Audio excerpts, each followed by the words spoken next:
Morning बच्चों, आज हम लोग क्लास 8 का दूसरा चैप्टर जिसमें सूक्ष्म जीव है इसके बारे में हम लोग आज पढ़ेंगे। तो आइए हम लोग आज इसके बारे में पढ़ेंगे, सूक्ष्म जीवों के बारे में। किसके बारे में? सूक्ष्म जीवों के बारे में हम लोग पढ़ेंगे। सूक्ष्म जीव जो होते हैं वह जो है वह कहाँ रहता है और किस प्रकार का उसका जीवन यापन होता है, इसके बारे में आज हम लोग पढ़ेंगे। तो सूक्ष्म जीव जो है उसका वास स्थान जो है वो मिट्टी है, नदी है, समुद्र है, भूमिगत जल है, रेगिस्तान है, ध्रुवीय क्षेत्र है। इन सारे जगहों में जो है उसका वास स्थान है। किसका? सूक्ष्म जीवों का वास स्थान इन सारे जगहों में होता है।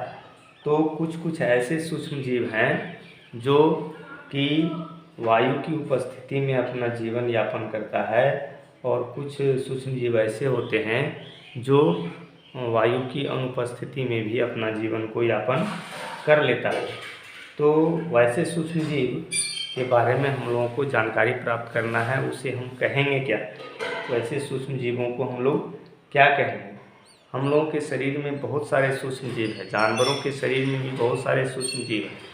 नदी के जल में, तालाब के जल में देखते हैं, देखने से पता नहीं चलता है कि इसमें सूक्ष्म जीव है, लेकिन मेरे प्यारे बच्चों जब उसको आप सूक्ष्मदर्शी की सहायता से देखेंगे ना तो आपको पता चलेगा कि उनमें बहुत सारे छोटे छोटे सूक्ष्म जीव पाए जाते हैं, और वो विभिन्न प्रकार के रोगों का कारक भी होता है। तो आइए हम लोग पहले सूक्ष्म जीवों के बारे में जानेंगे। तो हम लोगों ने पहले जानेंगे किसके बारे में? जो सूक्ष्म जीव की वायु की उपस्थिति में अपना जीवन यापन करता है, तो उसको हम लोग कौन सा जीव कहें?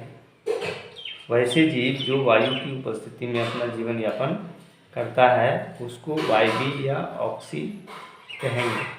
तो बैक्टीरिया के बारे में हम लोग जानेंगे। बैक्टीरिया जो है, वैसे बैक्टीरिया का खोज कौन किया था? ल्यूवेनहोएक ने किया था।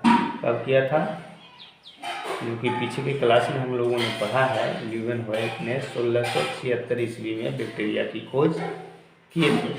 तो आज हम लोग उन बैक्टीरिया के बारे में जानेंगे कि वही बैक्टीरिया जो है दो प्रकार के हैं। कुछ बैक्टीरिया उसमें जो है वो वायु की उपस्थिति में जीवन यापन करता है, और कुछ जो है वायु की अनुपस्थिति में करता है।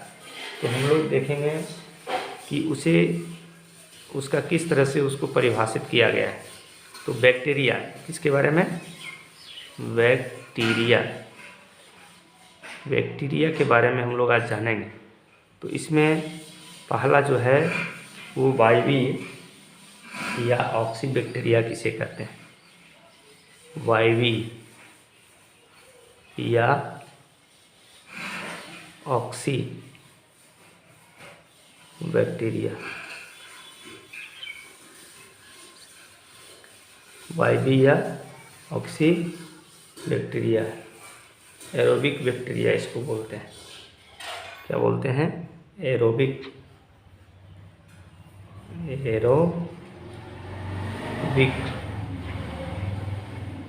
बैक्टीरिया।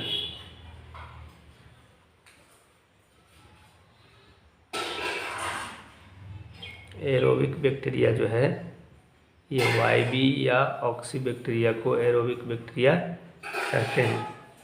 वैसे बैक्टीरिया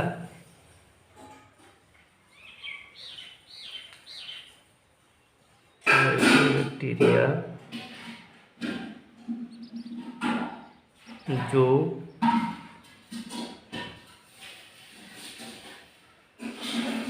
ऑक्सीजन की उपस्थिति में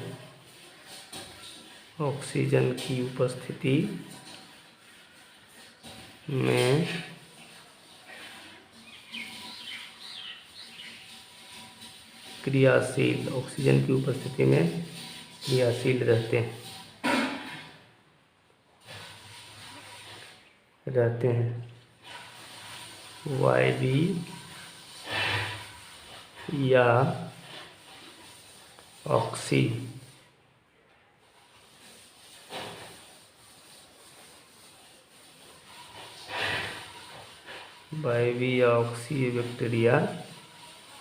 बैक्टीरिया कहलाते हैं।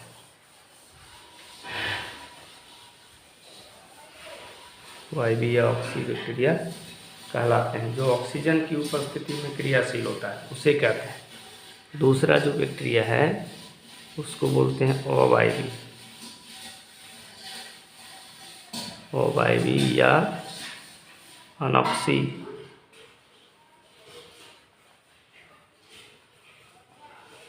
बैक्टीरिया। अवायवीय या अनॉक्सी बैक्टीरिया उसको बोलेंगे। अवायवीय या अनॉक्सी बैक्टीरिया वैसे बैक्टीरिया जो ऑक्सीजन की अनुपस्थिति में, इसको लिखेंगे वैसे बैक्टीरिया जो ऑक्सीजन की अनुपस्थिति में क्रियाशील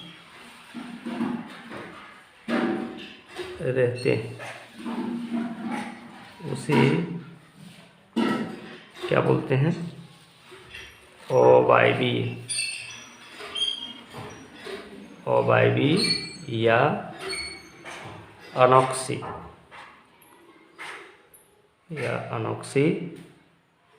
बैक्टीरिया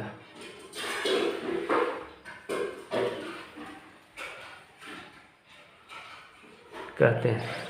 तो आप लोग समझ गए होंगे कि ऑक्सीजन की उपस्थिति में जो बैक्टीरिया क्रियाशील रहते हैं, क्रियाशील माने अपने सारे क्रियाकलापों को वो करते हैं, जीवन संबंधी जो भी क्रियाएं हैं वो उसको करने में ऑक्सीजन की उपस्थिति में ही वो कर पाता है। ऑक्सीजन अगर नहीं रहेगा तो वो जीवन संबंधी सारी क्रियाओं को नहीं संपन्न कर पाएगा और अपना जीवन यापन वो नहीं कर सकता है। तो इसलिए उसको जो है वायवीय बैक्टीरिया के नाम से जाना जाता है। और वैसे बैक्टीरिया जो ऑक्सीजन की अनुपस्थिति में भी अपना जीवन यापन कर लेता है उसको बोलते हैं अनॉक्सी या अवायवीय बैक्टीरिया। तो मेरे प्यारे बच्चों, ये सूक्ष्म जीव है। बैक्टीरिया क्या है? सूक्ष्म जीव है। और सूक्ष्म जीवों के समूह, सूक्ष्म जीव केवल बैक्टीरिया ही नहीं है, विभिन्न प्रकार के सूक्ष्म जीव हैं। तो इनके सूक्ष्म जीवों का समूह जीव मंडल के लिए महत्वपूर्ण घटक है। ये बहुत ही जरूरी है। जैसे आप देखते हैं सूक्ष्म जीव जो है दलहनी पौधे के जड़ों में पाया जाता है, जिसको राइजोबियम जीवाणु कहते हैं। तो राइजोबियम जीवाणु वो क्या करता है? दलहनी फसलों को नाइट्रोजन पर्याप्त मात्रा में वो मिट्टी से अवशोषण करके उसको देने का काम करता है। उसके बाद विभिन्न प्रकार के सूक्ष्म जीव मिट्टी में पाए जाते हैं। वो सूक्ष्म जीव फसल को उत्पादन में वृद्धि करता है, जिसे किसानों का दोस्त भी कहा गया है। और विभिन्न प्रकार के जो सड़े गले जो चीज़ हैं, यानी अवशिष्ट जो जानवर के भाग हैं, उसको सड़ाने गलाने का काम करता है और मिट्टी में ह्यूमस बनाने का काम करता है। उसको आप घटक के रूप में जाना जाता है। तो वो भी जो है न लाभदायक बैक्टीरिया, लाभदायक सूक्ष्म जीव है। फिर जो है प्रयोगशाला में भी सूक्ष्म जीवों को से विभिन्न प्रकार की प्रयोग किया जाता है। बेकरी उद्योग में सूक्ष्म जीवों का उपयोग होता है। फिर जो है चमड़े के उद्योग में सूक्ष्म जीवों का उपयोग होता है। तो मेरे प्यारे बच्चों, सूक्ष्म जीव जो है जीव मंडल के लिए क्या है? महत्वपूर्ण घटक है। इस तरह इसको याद रखना है नोट में कि सूक्ष्म जीव जो होता है वो क्या होता है? जीव मंडल का, सूक्ष्म जीवों का समूह,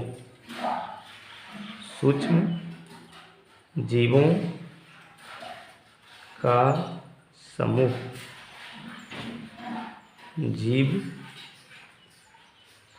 मंडल का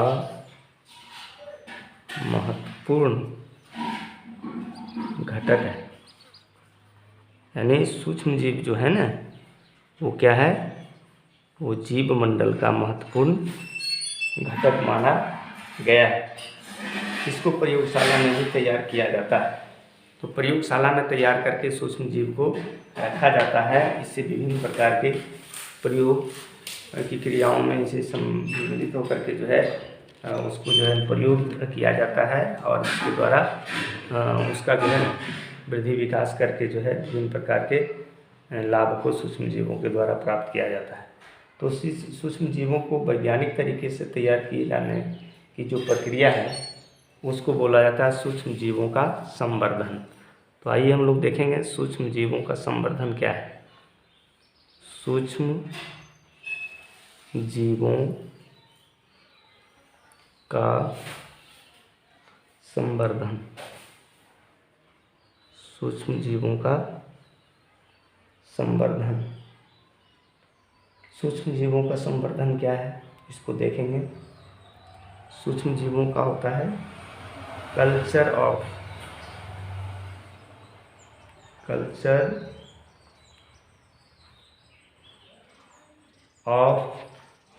माइक्रोऑर्गेनिज्म,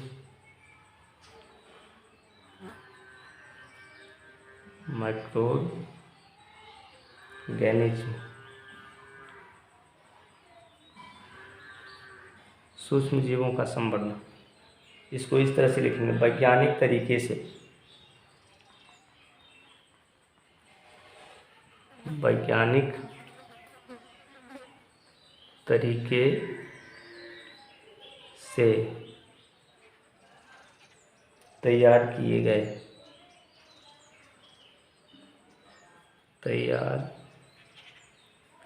गए माध्यम में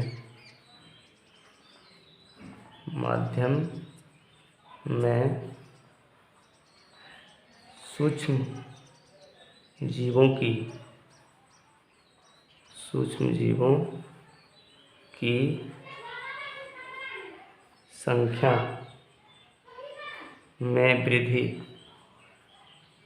संख्या में वृद्धि,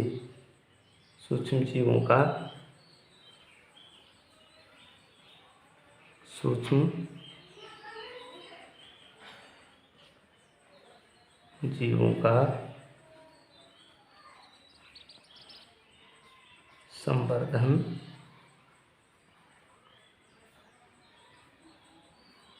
कहलाता है।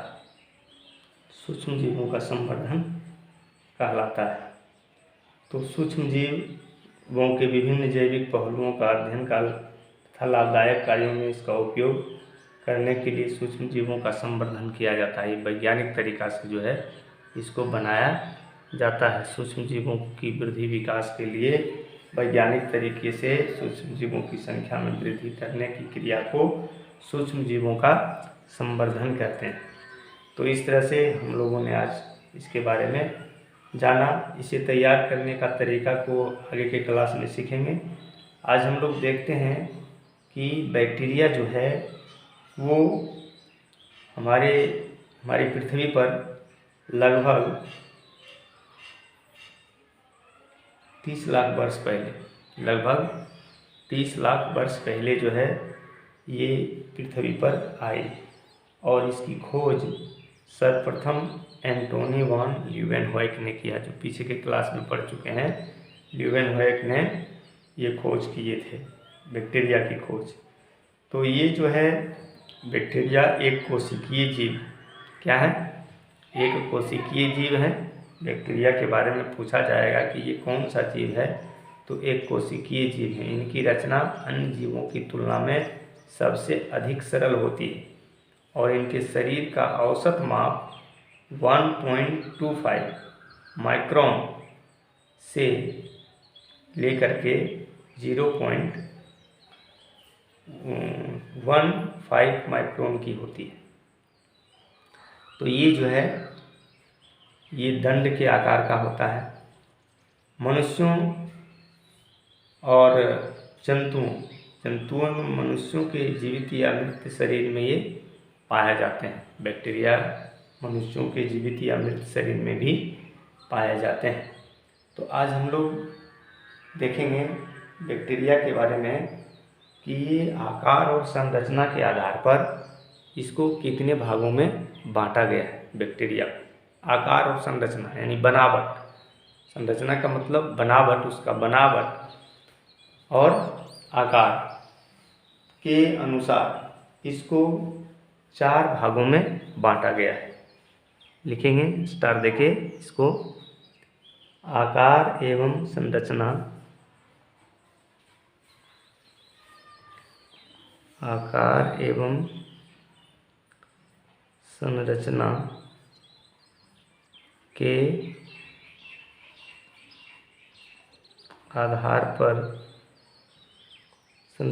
आधार पर बैक्टीरिया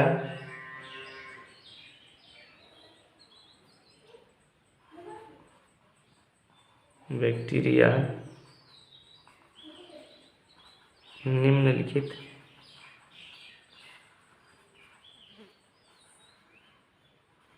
प्रकार के होते हैं। निम्नलिखित प्रकार के होते हैं बैक्टीरिया आकार और संरचना के आधार पर। पहला जो है वो है वेसिलाई। क्या है? वेसिलाई।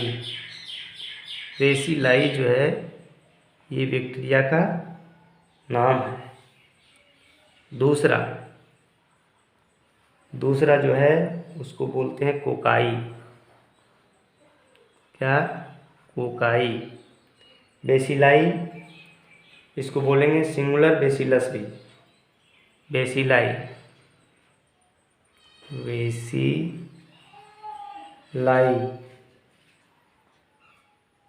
या इसको बोलेंगे सिंगुलर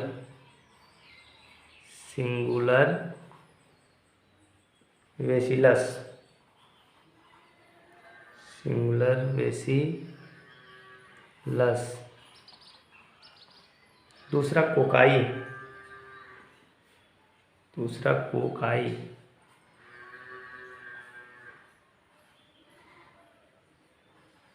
कोकाई, इसको बोलेंगे सिंगुलर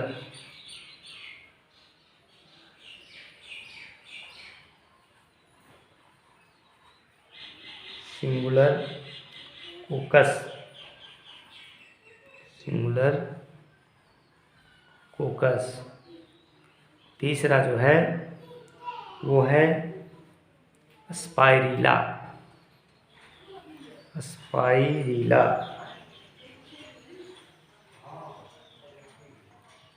स्पाइरिला है सूक्ष्मजीव। स्पाइरिला, इसको बोलेंगे सिंगुलर स्पाइरलम।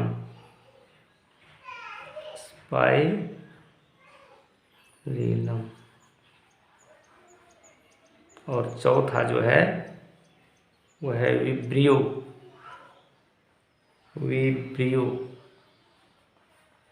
ये 4 भागों में इसको बांट दिया है। विब्रियो।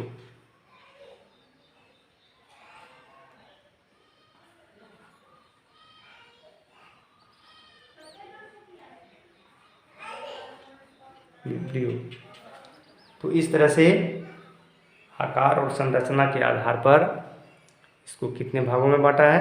4 भागों में बांटा है। पहला हो गया वेसिलाई। इसको याद रखना है।